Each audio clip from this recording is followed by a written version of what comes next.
Hi అండి, అందరికీ నమస్కారం అండి. అందరు ఎలా ఉన్నారండి? ఆంధ్రప్రదేశ్ రాష్ట్ర వ్యాప్తంగా ఉన్నటువంటి ప్రభుత్వ ఉద్యోగులు, టీచర్లకు మరియు ఎవరైతే పెన్షనర్లు ఉన్నారో వారందరికీ కూడా ఒక అప్డేట్ అయితే సీఎం నారా చంద్రబాబు నాయుడు గురించి రావడం జరిగిందనమాట. దానికి సంబంధించి పూర్తి ఇన్ఫర్మేషన్ అనేది ఈ వీడియోలో వెళ్ళి తెలుసుకుందామండి. ముందుగా వీడియో చూసిన ప్రతి ఒక్కరు కూడా వీడియోని తప్పకుండా లైక్ చేయండి. చాలామంది వీడియోస్ ఉన్నారు కానీ సబ్స్క్రైబ్ అయితే చేసుకోవడం లేదండి. దయచేసి సబ్స్క్రైబ్ చేసుకోండి, సపోర్ట్ చేయండి. తోటి మిత్రులందరూ కూడా వీడియోని షేర్ చేయండి. వివరాలు కనుక వినట్లయితే, పనిచేస్తున్న ప్రభుత్వ ఉద్యోగుల పట్ల ఇంత వివక్ష ఎందుకు?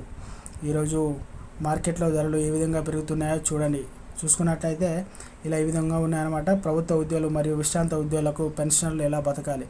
ప్రతి వస్తువుపై సెంట్రల్ ట్యాక్స్, స్టేట్ ట్యాక్స్, సేవ పన్ను గల పట్టి వసూలు చేసే ప్రభుత్వం ఇదేమి మీ పనితీరు అంటూ చూసుకున్నట్టయితే, ప్రభుత్వ పథకాలు అమలు పరిచేది, ఫైల్ రాసేది, ఇచ్చేది, వాహనాలు నడిపేది, నీళ్లు అందించేది ప్రభుత్వ ఉద్యోగి.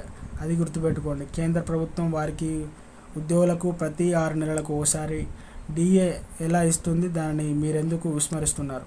ఇంతవరకు 5 డిఏలను ఏ ప్రభుత్వం అయినా పెండింగ్ పెట్టిన దాఖలైతే ఉన్నాయి.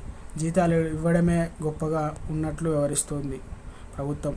5 సంవత్సరాలకు ఒకసారి ఇచ్చే పిఆర్సీ ఎక్కడ? ప్రభుత్వ ఉద్యోగి దాచుకున్న జీపీఎఫ్ అమౌంట్ను అప్లై చేసి సంవత్సరమైనా ఇంతవరకు గతిలేదు. దీనిపై ఉద్యోగులు కోర్టుకు పోవాలా? ఉద్యోగ ఉపాధ్యాయ సంఘాలు ఎందుకు? చూసుకున్నట్టయితే డిఏల గురించి కూడా వీధి పోరాటాలు చేయాలా?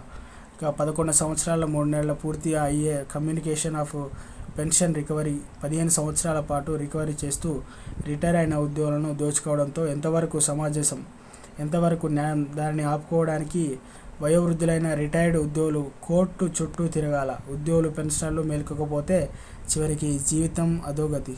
ప్రభుత్వ ఉద్యోగి